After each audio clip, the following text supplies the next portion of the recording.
Isso aí, agora sim, agora tá gravando. Vamos lá. Então, na semana passada, a gente começou a falar dessa ordem aqui, né? Que são opa, que é a ordem dos carnívoros, certo? Hoje a gente vai dar continuidade, então a gente falou sobre os canídeos e os felinos, né? Essas duas famílias aqui, Canídea e Felídea. E hoje eu quero terminar de falar sobre essa ordem aqui, né, dos carnívoros. A gente vai falar um pouquinho sobre os mustelídeos, quem são esses caras, tá? Os procionídeos e o urso. Só que não vou enfatizar muito os ursos, né, porque a gente não tem ursos aqui no Brasil. No hemisfério sul, na América do Sul, só tem um urso, né, que é o urso dos Andes. Então, eu vou dar enfatizar esse indivíduo, mas não vou falar muito desse grupo, tá? Então, vamos lá. A gente vai falar um pouquinho dos mustelídeos. Então, quem são esses caras? Esses indivíduos, né, eles são indivíduos que existem em todos os continentes do mundo, com exceção da Antártida e da Oceania. E aqui no Brasil existem 6 espécies, né? Quatro são bem conhecidas, que são a ariranha, né? Conhecida aí como lobo do rio, a lontra, acredito que vocês já devem ter ouvido falar, a irara, é um animal que não é tão fácil de visualizar, mas já devem ter ouvido falar também, e o furão, tá? Dessas 6 espécies que existem no Brasil, 3 delas que existiam ali no Rio Grande do Sul, elas já estão extintas, né? Então, isso é um problema, né? A gente tem falado disso, um fator para o declínio das espécies é a degradação do habitat, né? Então, desmatamento, instalação de usinas hidrelétricas, rodovias, cidades, né? Toda ação antrópica faz com que haja declínio nas espécies, né? Principalmente essas espécies que têm um comportamento mais isolado, né? Mais arisco, longe dos seres humanos, tá? Bom, dentre o comportamento, os hábitos de vida dos mustelídeos, tá? Então, caso eu pergunte na prova lá quem são os mustelídeos, quero que vocês lembrem desses nomes, tá? Ariranha, lontra, furão e irara. Dentro do comportamento, o hábito de vida desses animais, eles podem apresentar comportamentos semiaquáticos, tá? Então, um indivíduo com comportamento semiaquático é aquele indivíduo que consegue se adaptar facilmente no meio terrestre e também no meio aquático, né? Normalmente o alimento deles eles vão buscar no meio aquático, mas eles conseguem sobreviver também no meio terrestre. Existem animais que são somente terrestres, né? Então, eles acabam que vivem só na terra, né? Tem pouco contato com a água, não sei ingerir ela mesmo, mas não acabam não nadando, entrando na água, buscando refúgio ou procurando uma presa para se alimentar. E existem animais aí que apresentam o hábito semi-arborícola, tá? Então vivem na terra e também no alto, no dossel das árvores. Então, animais com comportamento semiaquático, a lontra, tá? E a ariranha, tá? Então, esses são animais com comportamentos semiaquáticos. Quem viu uma lontra ou uma ariranha já na vida, provavelmente estava na beira de um rio, né? É muito difícil a gente ver esse animal longe de um rego d'água, de um córrego, de um rio, de um lago, né? Alguma coisa que tenha um volume grande de água. Então, esse animal, eles tem um comportamento semiaquático absurdo. Então, sempre que a gente encontrar ele, né, às vezes que eu tive a sorte de cruzar com uma ariranha, foi na beira de um rio, né, no caso no Pantanal. Animal com hábito terrestre, a gente tem um exemplo aí, o furão, tá? Vou falar um pouquinho desses animais individualizados para a gente tentar entender. O furão é um animal que hoje a gente consegue ter um mustelídeo desse como um animal doméstico, né? Então vou falar isso daqui a pouco para vocês. E um animal semi-arborícola é a famosa irara, né? Então a irara é um animal, eu particularmente gosto bastante, um animal super difícil de ver. Tem bastante gente que confunde esse bicho, né? Tanto com gato mourisco, não sei se vocês lembram, mostrei uma foto para vocês. É, como também com o jupará, a gente vai falar um pouquinho do jupará hoje também, né? Então é um animal que é bastante confundido por conta da cabeça dele ser bem parecida, a coloração também, né?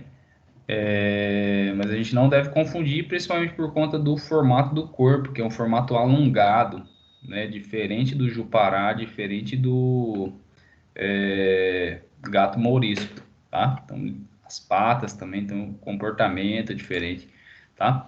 Então, vamos falar um pouquinho de cada um desses animais, só para a gente entender as características gerais, tá?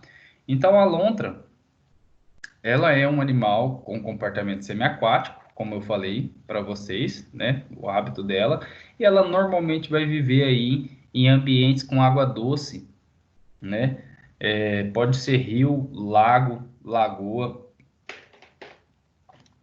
Acontece também desses animais sobreviverem em ambientes com influência de água salgada, né? Como ilhas próximas do continente. Um exemplo disso é Florianópolis, né? Florianópolis tem até um projeto que é chamado Projeto Lontra. Quem tiver a oportunidade de passear lá né, nas férias e descer para Florianópolis, tem vários projetos. Na verdade, tem vários projetos com animais silvestres lá. E o Projeto Lontra é um projeto bem legal que eu acho que vale a pena conhecer. Esse é um animal que ele tem um hábito diurno, né? E crepuscular. Então ele começa a se movimentar logo que amanhece, por volta das 5 horas da manhã, começou a sair os primeiros raios de sol, ele começa a se levantar, né? Ele provavelmente está num abrigo, começa a se movimentar, se locomover. E aí ele tem esse hábito dele durante o dia de caçar, de nadar, interagir, né? Toda aquela atividade natural dele durante o dia, como quando começou a escurecer novamente, ele procura esse abrigo dele, né? Esse dormitório, e aí pernoite por lá, e de manhã cedo começa a forragear novamente, tá? É um animal que ele acaba se adaptando, né, a ambientes com distúrbios antrópicos, né, com a ação do ser humano, né, embora não é um animal muito, como que eu posso dizer, que chegue perto do ser humano acostumado dessa maneira, né, mas ele acaba se adaptando a esses ambientes, tá? É um animal extremamente territorialista, então, ele vai disputar território, principalmente com outros indivíduos da mesma espécie, né? É um animal que ele não é social também, então o comportamento dele é solitário, tá? Se juntando com o par, né? No caso, o macho com a fêmea ou a fêmea com o macho, somente na época da reprodução, ok? Então, uma característica isso aqui, a gente pode, principalmente o corpo alongado e as patas curtas, a gente pode considerar para todos os mustelídeos essas duas características, tá? Então, os mustelídeos, eles vão apresentar um corpo super alongado, a gente até brinca que eles são meio rebaixados, né? Com as patas bem curtinhas, tá? E no caso dos animais que têm o hábito semiaquático, eles vão apresentar as membranas interdigitais. O que são essas membranas interdigitais?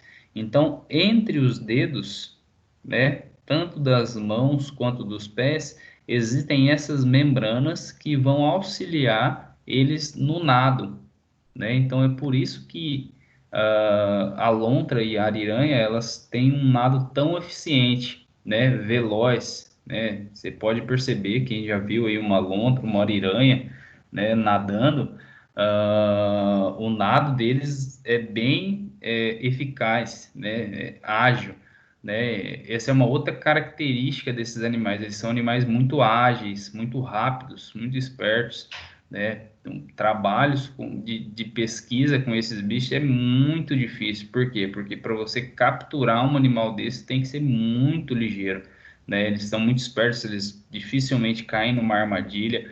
Para a gente dardar ele com um dardo anestésico também é dificultoso, né? Então, isso por quê? Por causa da agilidade que esses animais eles possuem, né? No geral, eles possuem uma cauda muito musculosa, tá?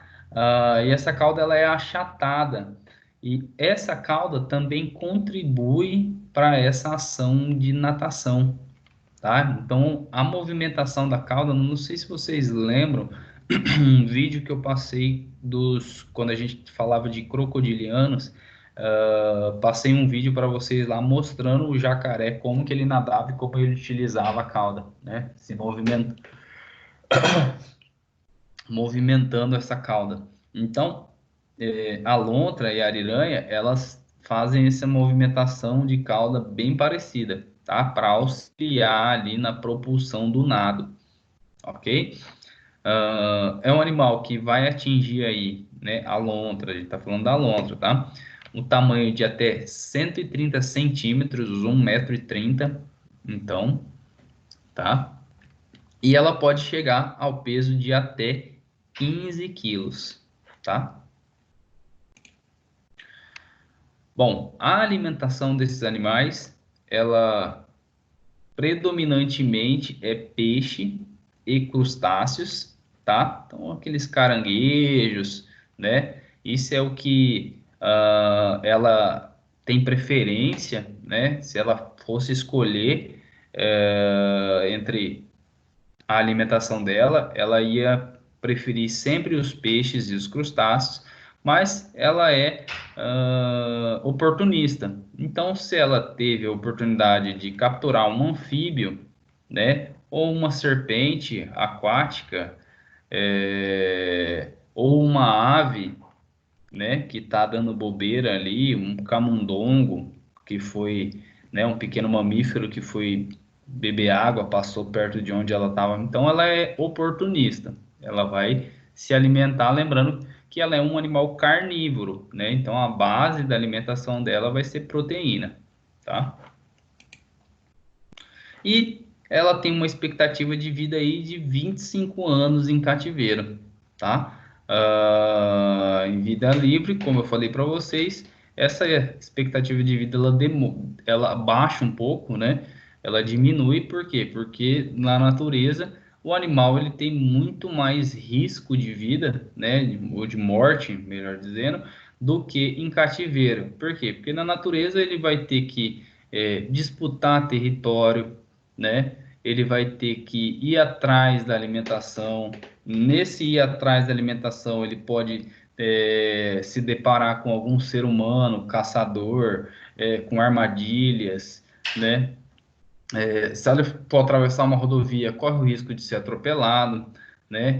Então, é um animal que, na natureza, todos os animais selvagens, né? Na natureza, a expectativa de vida dele é menor do que em cativeiro, onde o animal ele está sendo cuidado, né? Normalmente monitorado, sendo feito alguns exames para avaliar o estado de saúde do animal, é fornecido a alimentação adequada, de acordo com o que ele comeria na natureza, né? Mas tem o horário certinho, então é um animal, entre aspas, mais bem cuidado, né? Por isso ele vive mais, porque ele acaba sendo monitorado, tá?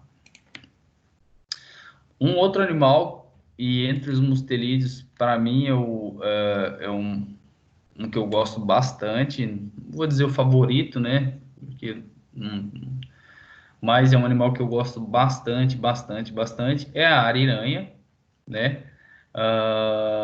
Então a ariranha, ela no Pantanal, o pessoal chama ela de lobo do rio, né? Popularmente conhecida como lobo do rio. Então é um animal extremamente agressivo,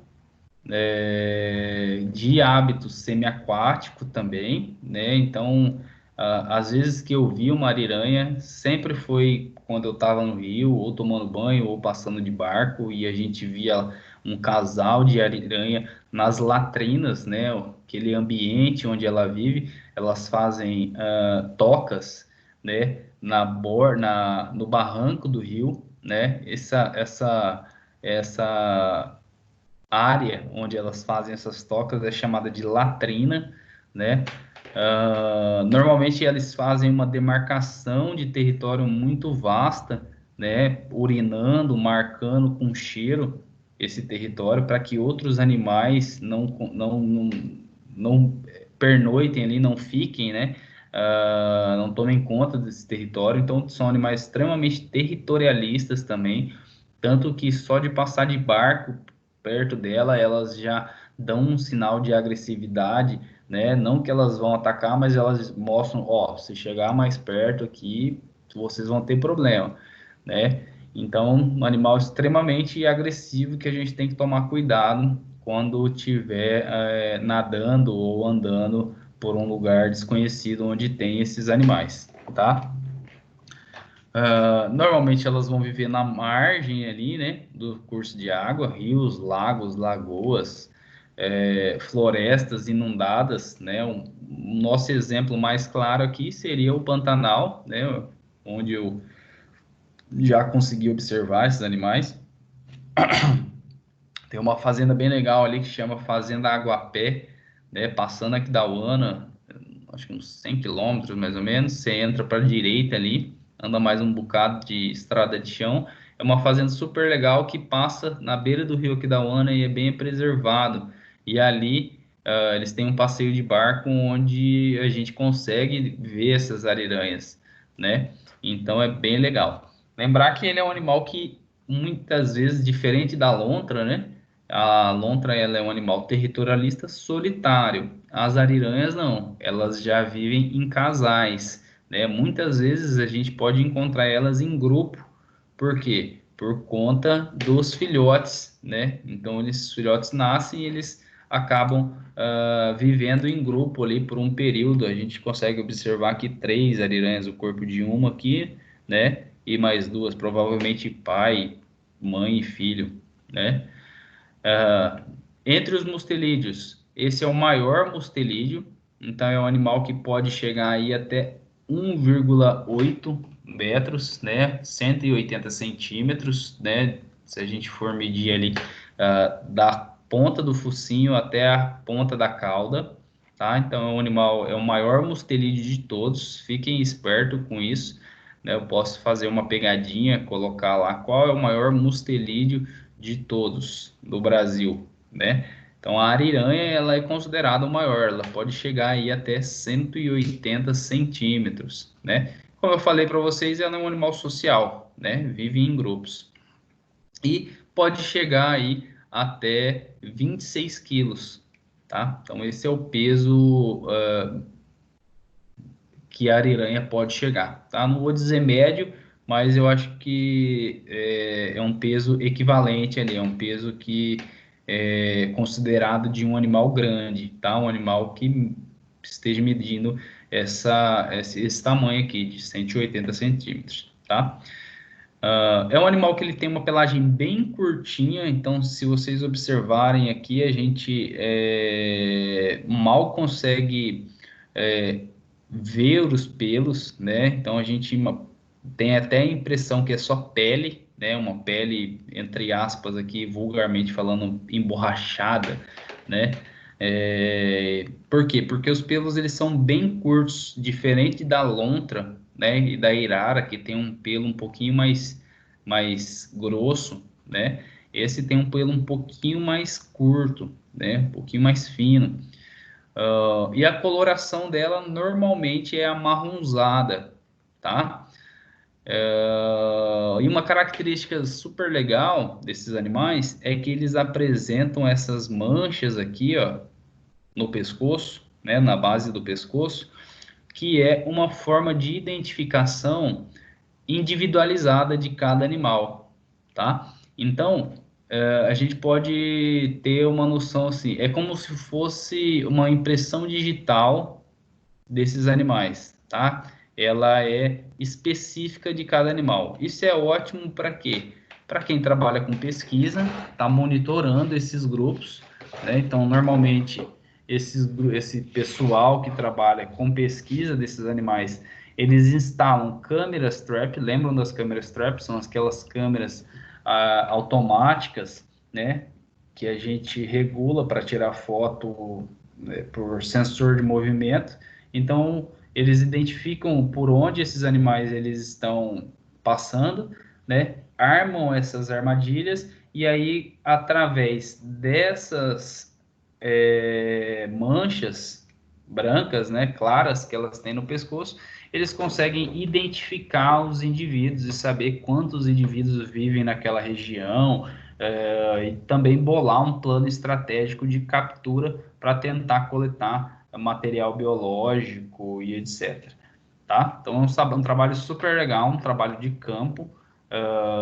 Existem poucas pessoas que trabalham com isso, né? Por quê? Porque o trabalho de campo ele é para aquela pessoa que gosta mesmo, que gosta de ficar no mato, imerso na natureza, andar de barco o dia inteiro, que não liga para picada de mosquito, para sol quente, que acha que isso é um prazer, né? Então existem poucas pessoas que se adaptam a esse ambiente, né?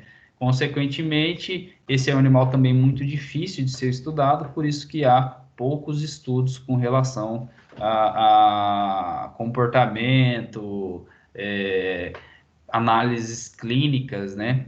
Como hemograma, análises sanguíneas, como que é o padrão normal de um hemograma bioquímico. Então, a gente quase não encontra dados relacionados a esses animais de vida livre, né? A maioria dos dados que existem, eles são relacionados a animais que já estão em cativeiro, né? Aí uma ariranha, uma lontra, um mustelídeo em cativeiro fica muito mais fácil de manusear, né, de capturar, porque está dentro de um recinto, então isso acaba facilitando, né? Em vida livre é um pouquinho mais complicado, tá? Esse é um outro... Oh, ainda falando da ariranha, né? Como eu falei para vocês, a característica do corpo, né, alongado, né? Isso aqui a gente pega como base para todos os mustelídeos, então eles vão apresentar esse corpo alongadão, né? E uma cauda super comprida e achatada que também auxilia no nado, tá?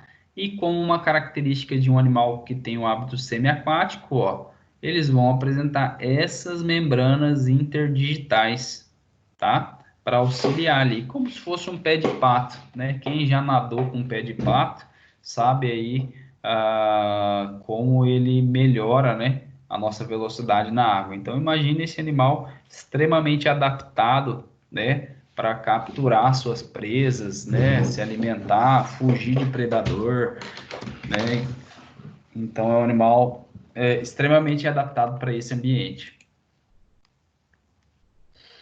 A alimentação dele vai ser bem parecida com o das lontras, né? Então, basicamente, ele vai se alimentar de peixes, crustáceos, né, moluscos e também pequenos vertebrados, né? Aqueles pequenos vertebrados que deram bobeira ali na beira do rio, por exemplo, né?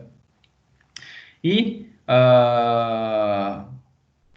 uma das principais, né, ameaças a essa espécie, né, como em todas as espécies, eu bato bastante nessa tecla porque acho que está na hora da gente se conscientizar de alguma forma e ajudar, né, nesse sentido, a preservar o meio ambiente, porque esses animais eles são extremamente importantes, né, são animais topo de cadeia, então eles mostram para a gente se o ambiente ele está saudável ou ele já está em declínio, né? Então, se a gente tem extinção dessa espécie em uma região, significa que aquele ambiente ele está em declínio. Se ele continuar nesse sentido, provavelmente outras espécies também vão ser extintas e num futuro não muito distante o ser humano também vai acabar sendo extinto, porque a gente necessita da natureza, né? Aquele exemplo que eu dou para vocês. Tudo que a gente utiliza hoje vem da natureza. Se a gente não der valor a isso, em breve a gente vai ter um sério problema, né? Na verdade, a gente já está tendo, né? Essa pandemia, ela é um recado, né? A gente pode considerar que é um sinal da natureza, né? Dizendo, ó, seres humanos, vocês estão agindo de uma forma que não está muito legal. Vamos melhorar esse comportamento aí, porque senão ah, a gente não vai muito longe. É mais ou menos isso que eu entendo esse recado da natureza com essa pandemia, né? Então, o ser humano ele está hoje degradando demais o meio ambiente. Consequentemente, essas espécies que são topo de cadeia estão sendo extintas, né? Um exemplo é no Rio Grande do Sul. Das 6 espécies que existem no Brasil, 3 já foram extintas daquela região, tá? Então é uma coisa que a gente tem que pensar, tá? Então, degradação ambiental, a caça, né, também entra nesse sentido de principais ameaças, e também aqueles empreendimentos hidrelétricos, né, que, por incrível que pareça, eu já trabalhei numa usina hidrelétrica, já trabalhei em algumas, na real, e vou te dizer que é um absurdo ainda essa forma de captação de energia, né, de produção de energia elétrica. Hoje a gente tem aí várias tecnologias super eficientes, né? Pô, tem energia solar, energia eólica, biocombustível, né? E a gente insiste ainda em implantar empreendimentos hidrelétricos, usinas hidrelétricas. Essas usinas elas causam um impacto que não tem nem como mensurar, né? Acho que só quando a gente acompanha mesmo um desmatamento e vê a quantidade de bichos que morrem, não só os bichos, né? As árvores, a natureza toda, né? Isso acaba gerando um problema muito grave, né? E fora o investimento, né? Porque essas usinas elas vão muito dinheiro para você construir, são bilhões de reais, né? Quem paga esse dinheiro é o povo, né? Então existem outras maneiras de a gente produzir energia elétrica, né? Como um plano aí alternativo para não construir essas usinas, tá? Um outro Professor, mustelídeo super legal é a famosa irara, né? Eira bárbara. Esse animal ele é super difícil de se encontrar, de ver, né? Um animal que ele tem um comportamento solitário também. professor, Oi, pode falar, Carla? eu queria que você voltasse aquele slide só um pouquinho. Eu estava fazendo uma anotação. É o anterior. Esse. Esse. Aham, tá, pode anotar aí. Que eu estava fazendo uma anotação. Muito obrigada, já anotei. Obrigada. Tá, deixa eu tomar um mate aqui então.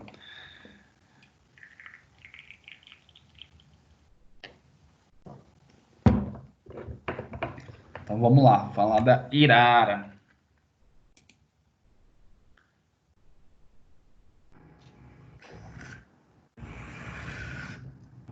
Então a irara, pessoal, ela é um outro mustelídeo, tá? Que é tipicamente florestal. Então esse animal ele é muito difícil de a gente encontrar.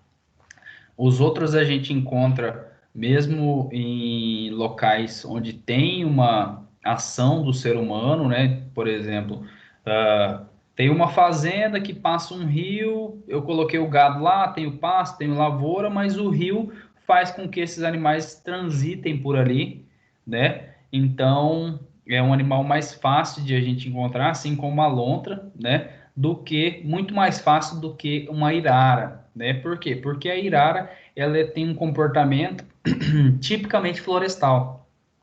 Então ela vai viver aí naquelas florestas mais densas, né? Como ela tem um hábito semi-arborícola, então normalmente ela vai se manter em cima das árvores, né? Por quê? Porque é um ambiente onde ela se sente mais segura, né? Se for pensar em predadores e etc., né? Outros animais territorialistas que estão disputando aquele território, como uma forma de segurança, ela vai se manter no dossel das árvores, no alto das árvores, né? Então é um animal super difícil, super difícil de a gente encontrar, tá? Por que também? Porque a gente está acabando com as florestas, né? A gente está desmatando uma grande parte, e essa grande parte, né, fazendo isso, né, derrubando, fazendo esse desmatamento, a gente acaba eliminando, sumindo, extinguindo com essas espécies, né? Elas acabam talvez se deslocando para outras regiões, né? Mas é um animal extremamente difícil de a gente encontrar, tá? Ela pode ser avistada em regiões de plantações, campos, por quê? Por conta do deslocamento. Então, quando ela está passando de um local para o outro, ela pode passar no meio de uma lavoura, de um campo, pode ser avistada, mas não é o local que ela viveria tranquilamente, perto de uma lavoura, perto de um pasto, bovinocultura, etc. Tá? Ela vai procurar sempre ambientes com uma floresta, uma mata, né, uma vegetação mais fechada, mais densa, onde ela vai conseguir se sentir mais segura. Geralmente esses locais eles vão apresentar aquelas árvores maiores, né, que são as árvores mais antigas ali, que estão sendo mantidas. Então, se vocês perceberem aqui, o corpinho, né, o corpo, a anatomia dela, né, ela também vai apresentar aquele corpo alongado, tá? Com uma cauda super comprida. E aí uma característica que a Irara tem é de apresentar essa cauda aqui bem peluda, né? Olha o tamanho da cauda dela, tá? Ela tem um pelo mais grosso, né? Mais denso, se a gente for comparar com a ariranha, por exemplo, tá? Bem mais denso. É um animal que tem um hábito diurno, então a atividade dele vai ser durante o dia, né? Caçar, se reproduzir. Por exemplo, durante a noite ele vai se manter resguardado em um abrigo, né? Normalmente eles vão dormir em cima das árvores, elas, né? É um animal que apresenta também o hábito solitário, tá? Se juntando apenas na época da reprodução, tá? Para se reproduzir. E a pelagem, ela pode ser esse marrom mais escuro, tá? E também pode ter uma tonalidade mais amarelada, mais clara, tá? Um bege mais claro. Elas também apresentam essa mancha aqui, ó, assim como a ariranha, né? Elas vão apresentar uma mancha aqui na base do pescoço.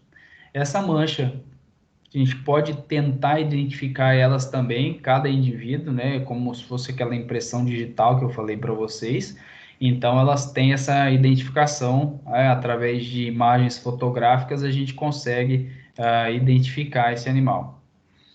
A alimentação dela, ele é um animal carnívoro, né? Mas pode ser considerado uma dieta onívora, tá? Por quê? Porque ela se alimenta além de pequenos vertebrados, né? Como lagartos, roedores, macacos, tá?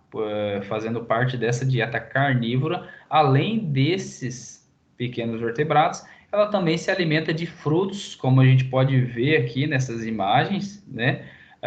E mel, que elas conseguem buscar na natureza, tá? Então a gente pode considerar esse animal com uma dieta onívora, ok? É um animal que ele não vai apresentar aquela membrana interdigital, né? Por quê? Porque ele não é um animal de hábito aquático, né? Ou semiaquático. Então, ao contrário disso, ele vai ter um hábito arborícola. Então, os seus membros, eles vão ser adaptados a conseguir, né, a facilitar essa escalada, tá?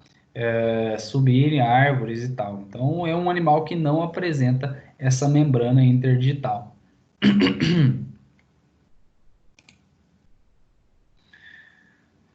Esse é um outro mustelídeo, tá? Esse é o furão.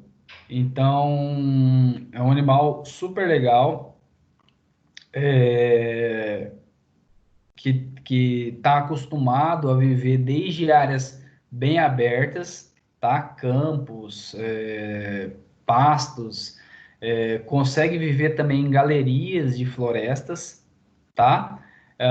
E sempre em próximos de corpos d'água, né? É um animal que ele não tem o hábito semiaquático, mas ele vive próximo desses corpos d'água, ok? É um animal que ele tem um comportamento aí terrestre, tá? Vai ter sua atividade durante o dia, então é predominantemente durante o dia que ele caça e etc. Mas esse animal também pode apresentar atividades durante a noite, né? Esporadicamente, mas pode acontecer, tá? Isso vai depender de ações antrópicas, oferta de alimento, alguma coisa que faz com que esse animal ele se movimente durante a noite em busca de ou fugir de um predador ou ir em busca de um alimento se ele estiver extremamente com fome. Esses animais aqui, né? Então esse aqui é o furão natural aqui, nativo, né? Que é o Galictis cuja, tá? Esse animal ele existe, é raro, é muito difícil a gente encontrar esse animal, mas ele existe em ambientes de Mata Atlântica, tá? Já está em risco de extinção. Eu particularmente nunca vi esse animal em vida livre, tenho vontade de ver. E esse animal, o furão, existem várias espécies, né? Não sei exatamente quantas espécies existem no mundo, mas existem uma espécie lá nos Estados Unidos, deixa eu só, que é um animal que é a Mustelas putórios, furo, que é um animal que ele pode ser criado domesticamente, tá? Então, por exemplo, tem alguém da sala que tem vontade de ter um animal desse. Desculpa. É possível, então, adquirir um animal. Esse animal, né? A gente adquirir ele legalizado, tá? Esse é um animal, no caso, essa espécie aqui, Mustela, tá? É um animal que vem dos Estados Unidos, tá? Então, a gente importa esse animal. Quando a gente adquire ele legalizado, com todos os documentos que a gente precisa. O animal, ele vem registrado, ele já vem com uma marcação, né, um microchip. Lembra do microchip que eu mostrei para vocês, né? Todos os animais que passam no centro de reabilitação, a gente marca esses animais, né? No caso furão, ele vai ser criado, né, em um criadouro, provavelmente. E assim que ele está apto a ser vendido, ser comercializado, esse animal ele é chipado, tá? Para ter aquela identificação dele, e eles são castrados também. Então é um animal que ele só é vendido castrado. Por quê? Porque ele é vendido castrado. Justamente para evitar que esse animal ele fuja e se reproduza na natureza, né? Como é um animal que ele acaba se reproduzindo relativamente rápido, pode acontecer de perder o controle disso e esse animal se tornar um problema, né, com essa reprodução. Então, por isso que quando ele é comercializado, ele já é comercializado castrado, tá? Estéreo, tanto o macho como a fêmea, tá? O valor desse animal custa aí em torno de R$ 4.000, tá? Para você ter um animal disso. Mas, pô, legal, gostei, achei que não tá tão caro, vou comprar um animal desse para manter em casa. Como que é? Como que eu imagino ser o comportamento desse animal? Então, antes de adquirir um animal, a gente precisa conhecer bem sobre o comportamento dele, tá? Não é simplesmente a gente adquirir esse animal e colocar dentro de casa sem analisar, sem prestar atenção como é o comportamento desse animal. Então é importante a gente saber sobre isso, tá? E o que que a gente precisa saber se eu quero ter um animal desse? Esse é um animal que ele é muito comum na clínica, né? Aqui em Campo Grande, se eu não me engano, tem 2 ou 3, né? Eu já atendi 2 furões, não conheço muitos furões aqui, eu tenho 2 clientes que têm furão. E não vejo muitas pessoas. Já em São Paulo, Rio de Janeiro, esses centros, eu acho que a quantidade desses animais é muito maior, né? Campo Grande ainda costumo dizer que é uma cidade de interior, uma cidade pequena, né? Então as pessoas elas não estão mais ainda no cães e gatos, agora que está movimentando essa área de exóticos, hamster, aves e etc. Né? Então, o que que a gente precisa saber sobre esse furão, esse mustela, né, que pode ser criado domesticamente? Então, ele é um animal extremamente curioso. Isso é uma coisa que a gente precisa estar atento, né, e precisa estar sabendo antes de adquirir um animal. Então, se vocês ouvirem alguém, um cliente, um amigo querendo adquirir um furão, é bom que vocês já deem a dica para ele, né, dizendo que esse animal é extremamente curioso, muito curioso. Então, quando ele está acordado, isso eu coloco até entre parênteses aqui, faltou um parênteses ou aspas, né? Por que que eu estou falando isso? Porque ele é um animal também que ele é ativo quando está acordado, mas ele é um animal que ele dorme muito, né? Então, em média, ele dorme aí 16 horas por dia, tá? Então, não estranhe esse comportamento caso vocês encontrem alguém que tenha esse furão ou um cliente, etc. Então, é um animal que ele dorme muito. Ele pode dormir até 20 horas por dia, a média é 16 horas por dia, tá? Então, quando ele está dormindo, maravilha, ótimo. Ele vai estar tranquilo ali, descansando e tal.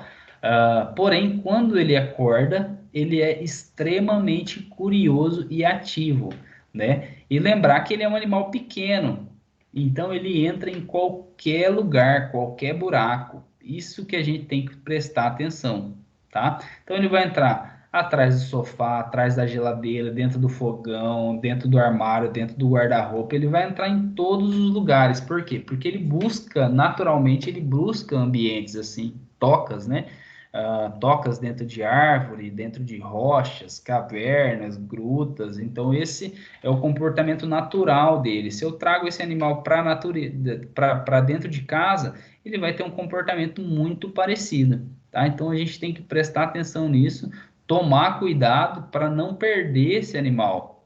Por quê? Porque ele não é um animal que ele vai se acostumar, como um gato, por exemplo, a sair, pular um muro, sair, dar a voltinha dele e voltar para casa, né? Como é um animal extremamente curioso, ele vai indo, vai indo, vai indo e ele não tem senso de perigo, né? Ele não é um animal que ele tem esse senso, ele apenas vai indo, vai se enfiando, vai indo, quando vê, sumiu o animal, tá? Então tem que tomar cuidado com isso, né? O ambiente que ele vai ficar tem que ser extremamente fechado, né? Telas na janela, né? Não é legal que esse animal ele viva em gaiolas, né? Por quê? Porque ele precisa ter uma qualidade de vida, ele precisa se movimentar, precisa se exercitar, né? Quando ele está dormindo, maravilha, não tem problema nenhum ele ficar dentro de um recinto, de um abrigo. Mas quando ele está acordado, ele é extremamente ativo e ele precisa gastar energia, fazer exercício, gastar energia, ter coisa para ele interagir,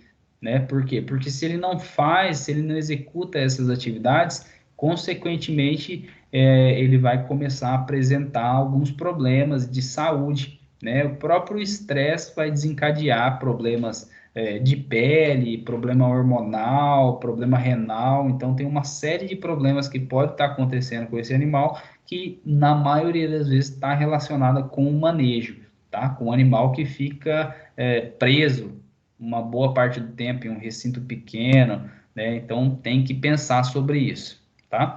Lembrar que esse animal, ele é um animal carnívoro, tá? Então, a alimentação dele vai ser à base de proteínas, tá? Hoje já existem no mercado rações específicas para furão, mas a gente pode estar fornecendo aí carne, frango, né? Pode estar revezando nesse sentido. Uma ração especial para furão, né? Uma ração que foi balanceada é essencial, né? É fundamental, tá? E uma outra coisa interessante que a gente precisa saber sobre esse bicho é que ele tem um odor característico dele, característico da espécie, tá? Então, às vezes a pessoa não está preparada para isso, então adquire um animal. Quando ele chega em casa e passa uma semana, você percebe que a sua casa está com um cheiro diferente. E aí, e aí não tem como devolver esse bicho. E aí você vai ter que acabar ficando com esse animal né, um animal que tem uma expectativa de vida de até 10 anos. Então a gente tem que pensar nesses pontos também, tá?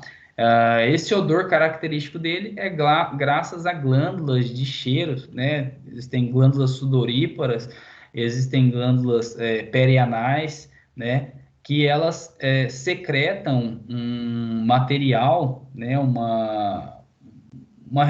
material oleoso, né, que eles acabam espalhando pelo corpo. Lembra as aves que elas tinham aquela glândula oropigiana, que elas pegavam o conteúdo dessa glândula e passavam pelas penas? É mais ou menos isso que eles fazem, tá? Então é um mecanismo de proteção, um óleo que eles passam no corpo, tá?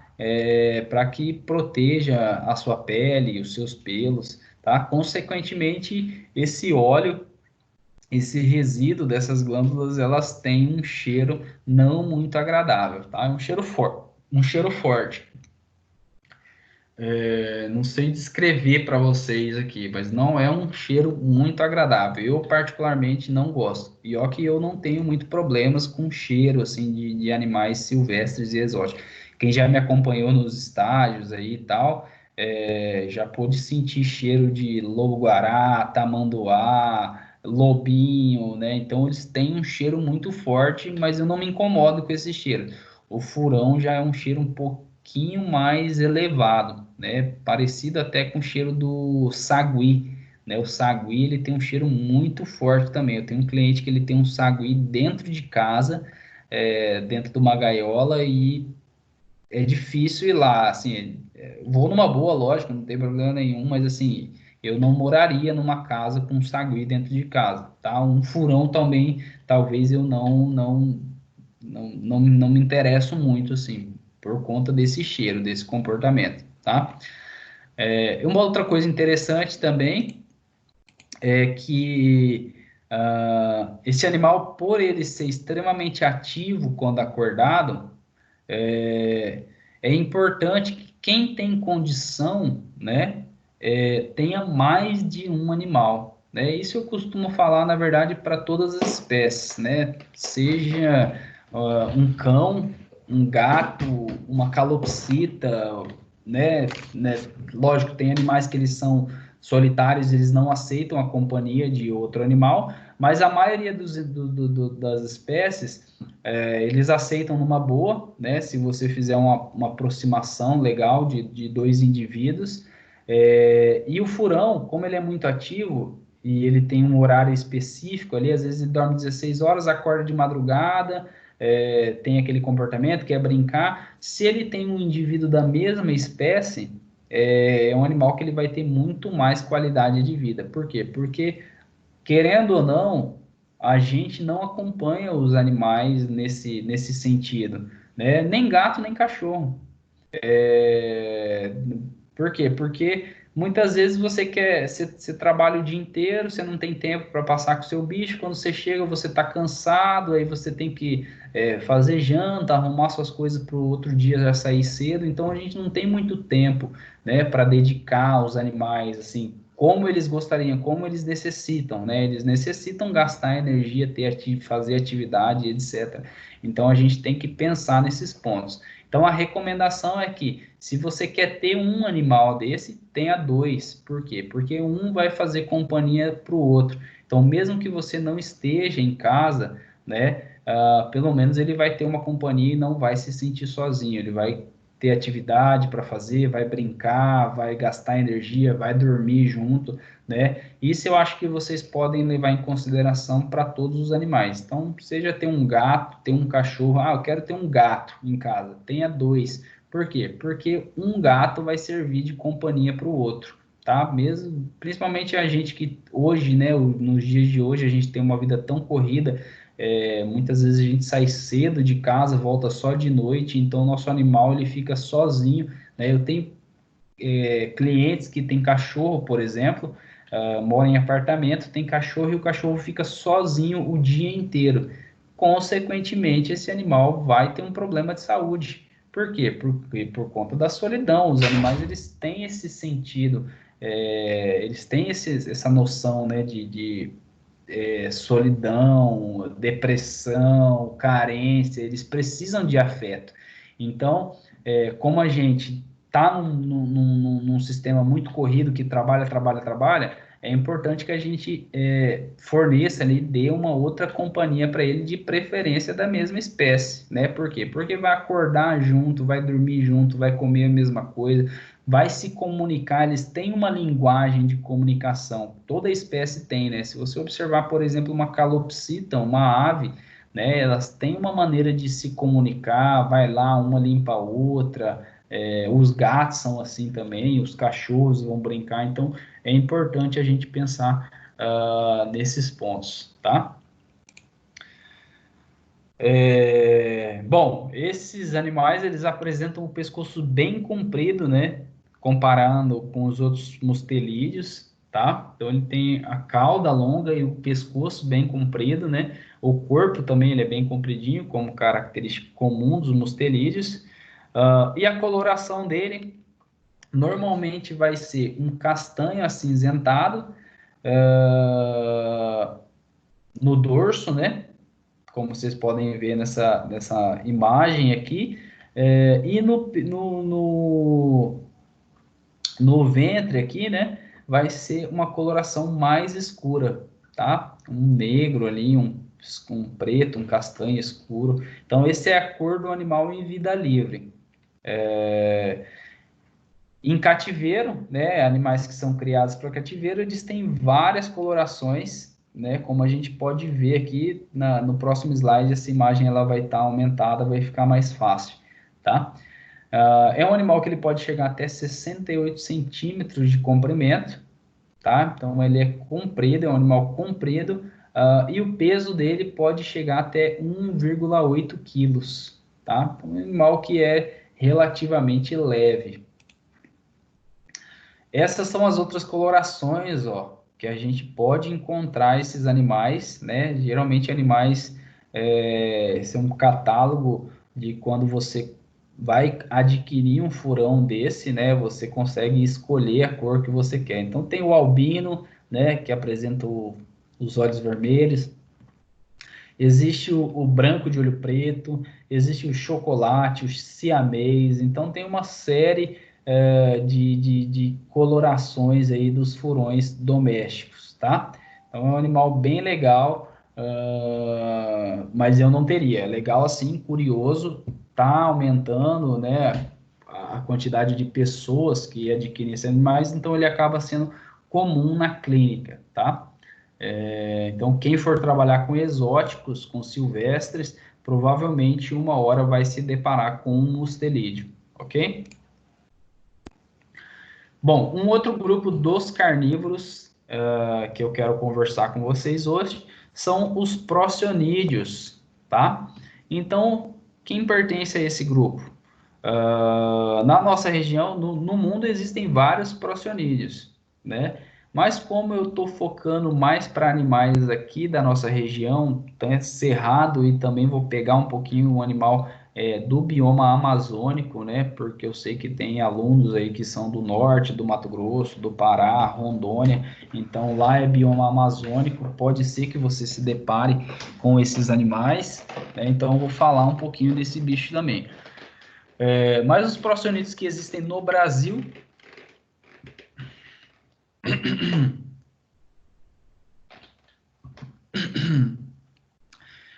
Desculpa, tô um pouquinho de azia aqui. Os procionídeos que existem no Brasil, então, são esses, tá? O mão pelada, acredito que vocês já devem ter visto esse animal.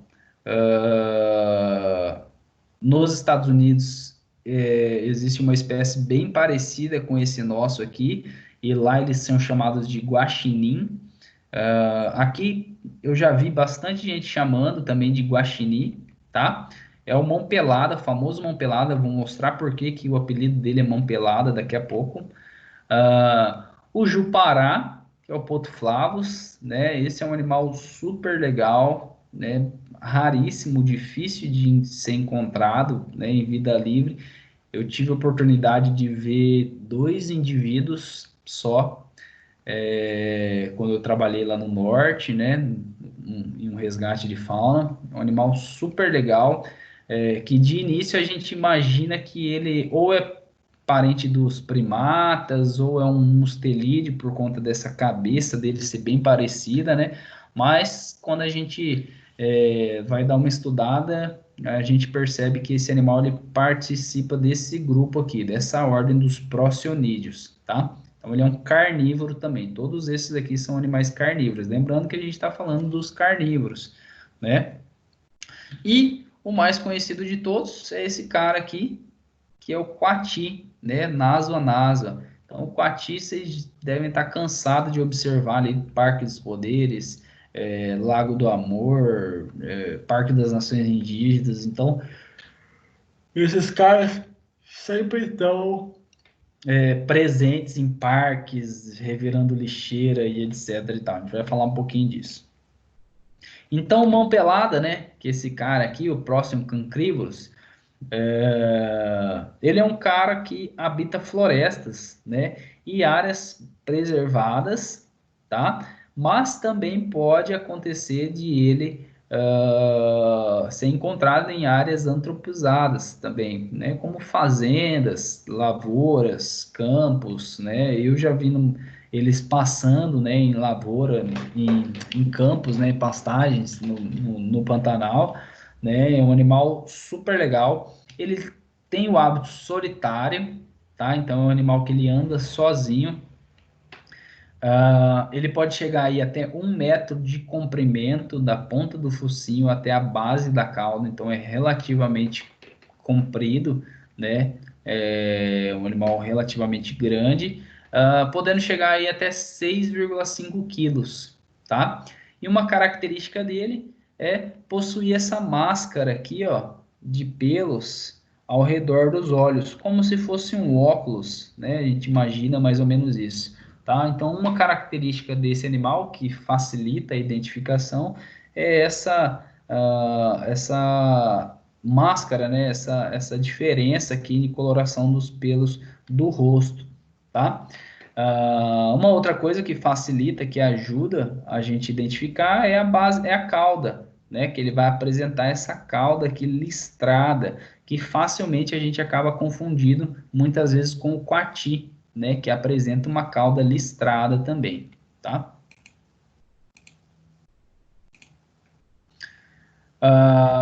É um animal que ele apresenta aí uma dieta onívora, tá? Então, ele tá dentro do grupo dos carnívoros, mas ele apresenta uma dieta onívora, porque ele não é carnívoro restrito, então ele pode se alimentar tanto de frutos, pequenos roedores, aves, anfíbios, peixes, crustáceos, insetos, tá? Então eles têm uma variedade aí, né? Como são animais forrageadores, né? Eles vão forrageando, fuçando o chão, a árvore. Eles acabam se alimentando de tudo que eles encontram, né? A gente costuma dizer que é onívoro oportunista. Então, o que eles encontrar, eles acabam se alimentando. A função biológica desses animais está relacionada com a dispersão de sementes, né? Então, quando ele se alimenta de um fruto, né, ele muitas vezes ingere essa semente, e aí quando ele defeca, né, algumas horas depois, né, ele vai estar numa outra região, ele acaba defecando aquela semente que ela tem chance de brotar e dar continuidade a esse processo né, de dispersão, tá? Então, a função ecológica dele, uma das funções, né, a principal, a gente pode considerar, é que ele é um dispersor de semente. Então, ele contribui para o meio ambiente, dispersando sementes de frutos por aquela região onde ele vive, tá? E o famoso, esse nome popular aqui dele, mão pelada, é característico, né? A mãozinha dele, ó. Se vocês observarem a mãozinha dele aqui, ó, bem peladinha, né? Então é isso que caracterizou esse apelido para ele, tá? Esse aqui é um rastro, ó. Então quem estiver andando por aí, né, numa borda de mata, etc., existem guias de pegadas, né, que facilita a gente identificar os animais que existem naquela região, tá? Então, se vocês observarem essa pegadinha aqui, ó, que é uma mão bem parecida com a nossa, né? Se a gente for imaginar, vocês vão lembrar desse bicho aqui, um Procyonídeo mão pelada. Vocês já vão estar sabendo tudo sobre esses bichos. Um primo do mão pelada, né, que a gente escuta bastante falar, que a gente vê, na verdade, bastante, principalmente aqui no Parque dos Poderes. Eu já, inclusive, vi coati lá na faculdade, né, revirando as lixeiras, né, isso é um problema. Então, esse cara aqui, ele já deve ser conhecido por vocês, né, então, é um animal que ele apresenta aqui essas orelhas arredondadas, né, e bem pequenininhas, uma cabeça triangular, com o focinho bem alongado aqui, né, ele tem uma probóscide, um focinho bem, como ele é um forrageador, então através desse focinho aqui, ele vai revirando as folhas, revirando os troncos, né, atrás do alimento que ele precisa, né, ingerir, insetos, etc. É um animal que ele vai apresentar aí os membros anteriores mais curtos do que os posteriores, então ele tem mais força nos membros posteriores, isso ajuda na escalada, né, das árvores, e ele também vai apresentar essa cauda aqui, ó, listrada, onde facilmente a gente pode estar confundindo aí com o mão pelada, tá? Então, assim, se a gente for olhar só para a cauda, pode correr o risco de confundir. Se a gente for avaliar toda a anatomia dele, daí a gente percebe que tem diferença. Só um minutinho, pessoal. Vem pra cá, vem, vem. Vem pra cá. Oh.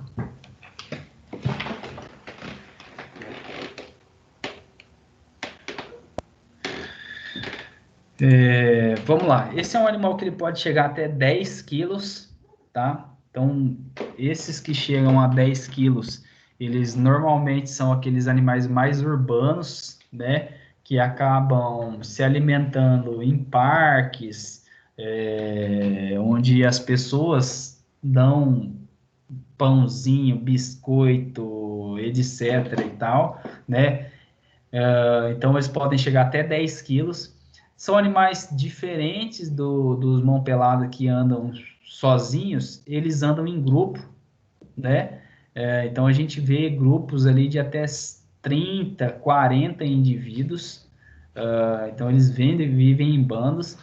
Eles têm uma coloração marrom escura com a cauda listrada. Essa coloração ela dá uma variada de espécie para espécie, né? Lá em Foz do Iguaçu, por exemplo, a coloração deles são mais claras, mais acinzentada. Os daqui são mais marrons, né? E eles apresentam aí um hábito semi-arborícola, tá? Então, vocês podem perceber que quando eles se sentem acuados, o que eles fazem? Eles sobem em cima da primeira árvore que eles encontrarem. Eles têm uma habilidade fenomenal de escalada, né? É um animal super legal. Tem um comportamento diurno, tá? Eles apresentam esse comportamento diurno, então durante a noite eles acham dosséis, né? Dormitórios, onde eles vão dormir em cima das árvores, em cima dos dosséis das árvores, tá? Então, nunca eles dormem no chão, eles sempre dormem por questão de segurança, predação mesmo. Com relação à dieta dele, né, ele é considerado também um animal onívoro, oportunista, né, então ele vai se alimentar aí de frutas, aves, insetos, minhocas, o que ele encontrar, né, naturalmente, um animal de vida livre, ele vai se alimentar. Facilmente ele se alimenta também de restos de alimentos, né, fornecidos pelos humanos, né, isso é um grande problema. Como esses são animais que eles andam em grupos, né? Esse grupo ele é composto basicamente pelas fêmeas e pelos filhotes ou jovens, né? Os machos eles acabam andando fora desse grupo, né? Eles separados do grupo. Então, sempre que você observar um coati sozinho, provavelmente aquele coati vai ser um macho, tá? As fêmeas elas acabam expulsando o macho do grupo, e esse macho ele só se junta ao grupo na época da reprodução, tá? Então normalmente acontece assim, esse comportamento é um comportamento natural. As fêmeas elas andam junto com os filhotes e o macho anda separado, na época da reprodução eles se juntam, ok? E eles podem ter aí até 7 filhotes, né? Então tem uma época do ano, né? Se eu não me engano é setembro, como a gente anda ali no Parque dos Poderes, a gente observa um monte de filhotinho de coati, coisa mais linda, bem pequenininho, né? Então são bem legais, os bichinhos são muito espertos desde novinho, né? Seguem a mãe, sobe na árvore, puxa a tela, revira a lixeira, então acaba sendo muito espertos para a idade deles, né? E apesar desse animal ele ser um animal super legal, importante, né, ecologicamente, também como dispersor de semente, no meio urbano ele acaba se tornando um problema por conta disso, né, que vocês devem já ter observado ou na faculdade ou no Parque dos Poderes, né? Então eles acabam revirando demais o lixo atrás de alimento, né?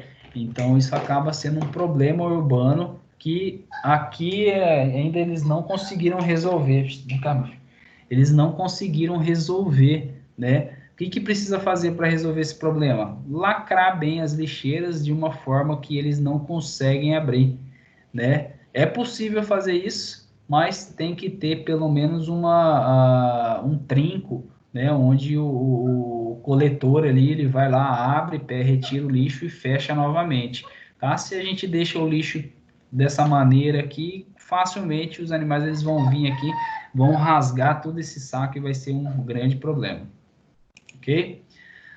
E o último procionídeo que a gente vai falar é esse cara aqui, o jupará, né? É um animal que particularmente eu gosto bastante, eu tive pouca oportunidade de encontrar esse bicho na minha vida, né? Encontrei 2 indivíduos só. Então é um animal que ele foi descrito, se eu não me engano, em 1994, né? Foi a primeira descrição publicada dele. É um animal que, diferente dos outros procionídeos, né?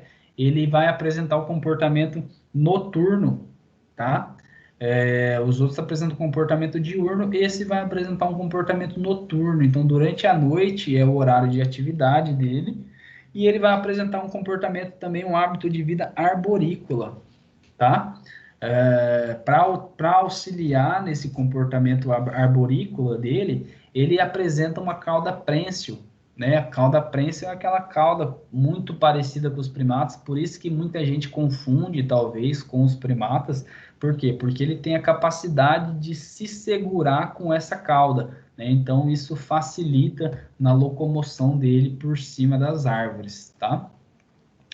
É um animal que ele pode chegar aí até 60 centímetros, né, de comprimento, isso a gente medindo da ponta do focinho até a ponta da cauda, e o peso dele vai variar de 1,4 quilos até 4,6 quilos, né? Normalmente esse peso maior de 4,6 quilos é quando o animal ele vive em cativeiro, né? Então não pratica muito exercício, não faz muita atividade, ele acaba acumulando um pouquinho de gordura, tá?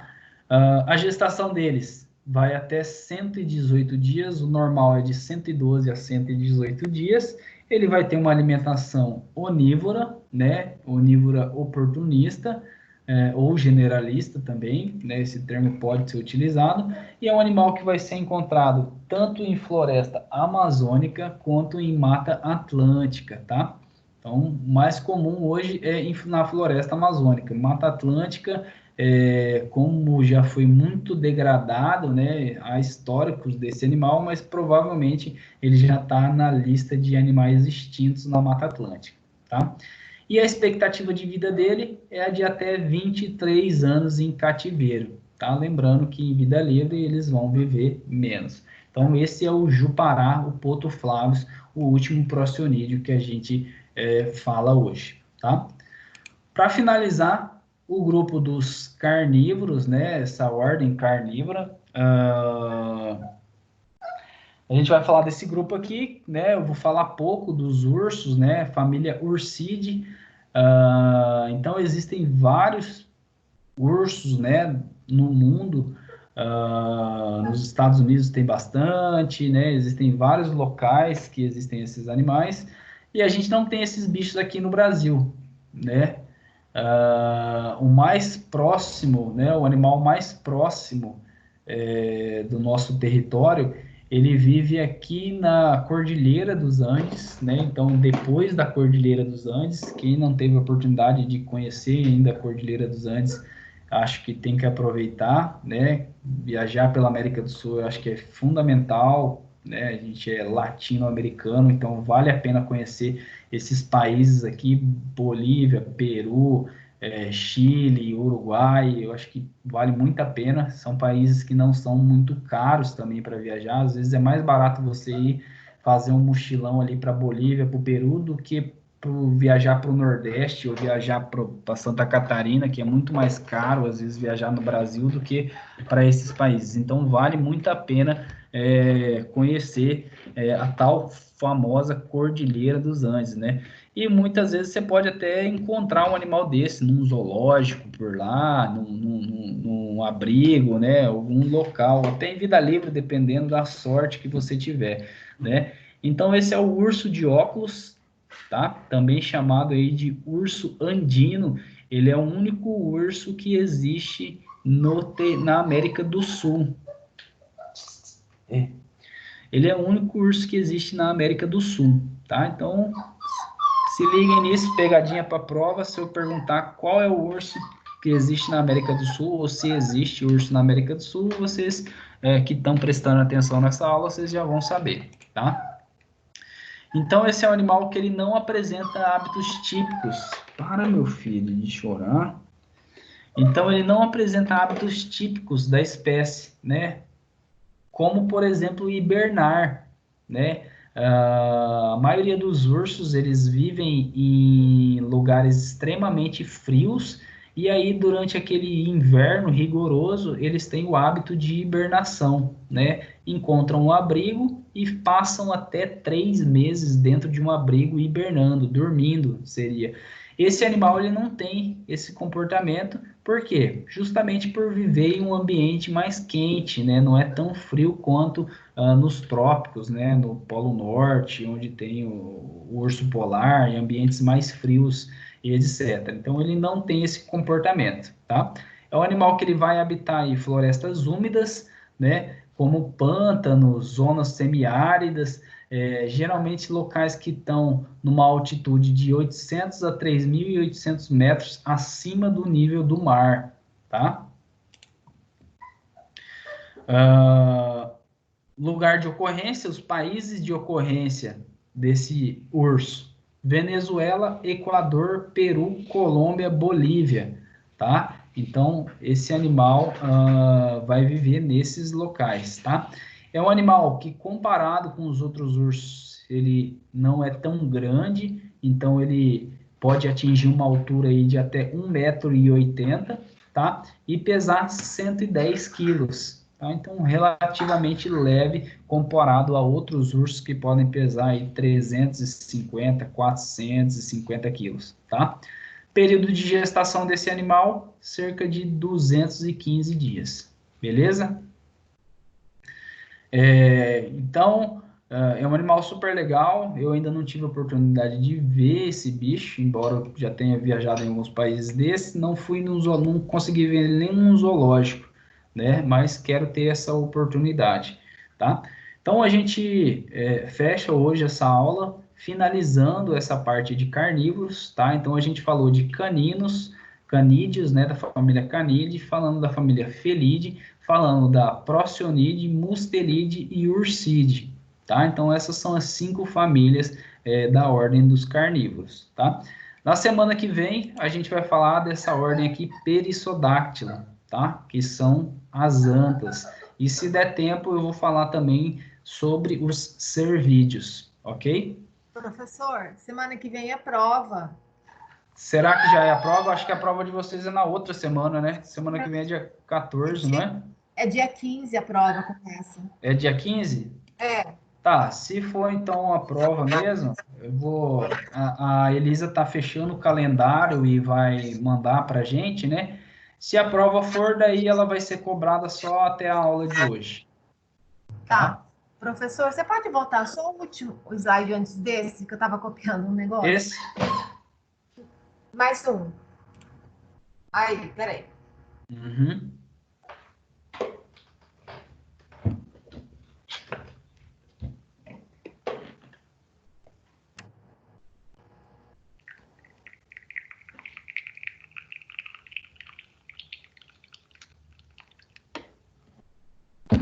Obrigada, professor. Por nada, esse material então eu vou estar postando para vocês no YouTube, né? E vou disponibilizar ele em PDF também lá no portal para vocês estarem dando uma lida, estudando e fazer a prova aí bem tranquilo. Então é só dar uma lida no material, né, que vocês têm disponível, que tenho certeza que vocês vão ir bem, ok? Se alguém tiver alguma dúvida, alguma coisa, quiser acrescentar, perguntar alguma coisa, pode abrir o microfone aí, está à disposição. Quem não tiver, tá tranquilo, tá liberado. Professor, você vai disponibilizar esse material em PDF? Porque daí dá para imprimir, né? Pode ser, ajuda a estudar, né? Ajuda a estudar. Eu agradeço. Se eu não me engano, eu já postei até a aula passada. Tá lá no portal. Eu vou postar essa aqui, tá? Professor, eu trabalho até dia 10 agora, né? Isso, até dia 10. Beleza. Beleza? Só mandar no meu e-mail lá.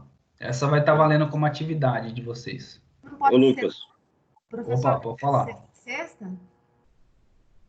Não entendi. Não Dia pode 10 é quarta-feira. Então, não pode ser até a sexta para a gente Não, aproveitar até o dia 10. Dia 10. Vocês tiveram bastante tempo para fazer, hein? Passei no começo da N2. É rapidinho, essas doenças aí vocês já estão afiados. Pega 10 zoonose aí. Eu já estou fazendo, mas Lucas, aqui é bastante coisa, né, Lucas? Mas é bom. Aproveita. Hoje você termina. você vai dar essa nota desse trabalho junto com a N2 ou vai ser antes? A nota do trabalho ela vai valer a nota parcial, né, de atividade. E a prova vai ser a oficial. É 3.500, né?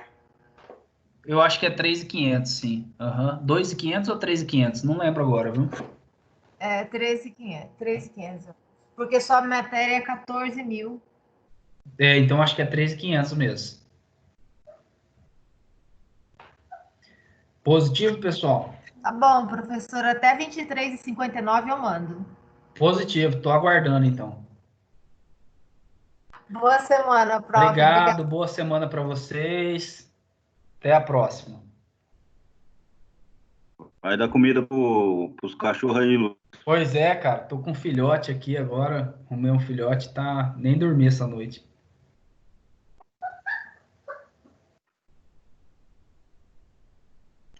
Valeu, pessoal. Até mais. Um abraço.